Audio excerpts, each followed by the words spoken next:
Quand un élève veut communiquer avec son enseignant ou son enseignante, il y a deux manières de procéder, la manière publique et la manière privée. La manière, je lève ma main dans la classe et tout le monde va m'entendre. Et la manière privée, je me lève, je m'en vais au bureau de l'enseignante et je lui parle et personne ne m'entend. Ces deux manières-là sont reproduites dans Classroom. Dans le fond, pour faire ça, il faut toujours que ce soit en lien avec un travail. Il n'y a pas un bouton communiquer avec mon prof qui est toujours présent. Il faut toujours aller à l'intérieur d'un devoir pour ça. Alors, je prends un devoir au hasard. Admettons que c'est le travail qui est en ce moment demandé à l'élève. Là, en ce moment, je suis dans un classroom d'élèves en passant. Alors, j'affiche le devoir.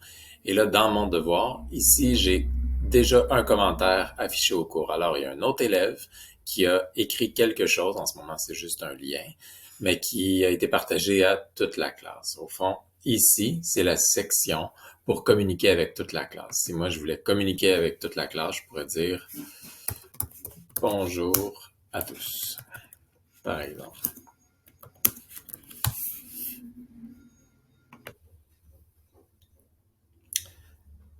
Si je veux parler au bureau du prof sans que les autres en aient connaissance, dans le fond, il faut que j'aille ici dans commentaires privés. Texte écrit commentaires privés. Ce que ça veut dire, c'est que personne d'autre que l'enseignante ou l'enseignant va le voir.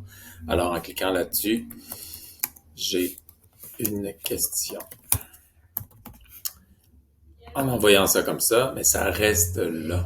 Ça reste présent pour le prof et l'élève seulement. Si mon prof a activé ses notifications, eh bien le prof va recevoir une notification comme quoi il y a un élève qui a écrit quelque chose dans un travail.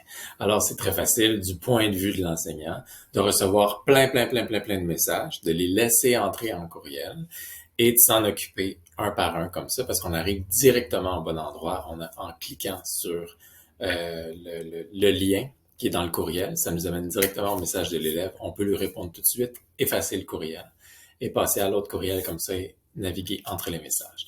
En passant, les profs avancés, les profs que j'ai vus qui sont vraiment habitués avec Classroom, qui font ça depuis plusieurs années, qui sont créatifs avec Classroom, qui font plein de choses avec ça, c'est souvent c'est au cœur de leur enseignement avec Classroom, c'est les commentaires privés comme ça. Tout se passe par commentaires privés. De cette manière-là, l'élève peut pas dire je ne savais pas, On enlève l'excuse j'étais chez nous pendant 3 jours puis j'ai pas vu qu'il y avait quelque chose. T'sais, en voulant dire je suis parti avec le travail pendant 3, 4 jours. Puis j'avais une question mais je l'ai pas posée. T'sais. Comme ça, il y a toujours le moyen de poser la question peu importe l'heure du jour ou de la nuit, eh bien, ça enlève l'excuse j'avais pas compris, fait que je l'ai pas fait. Il faut vraiment encourager ça, je trouve, les commentaires les commentaires privés, comme ça.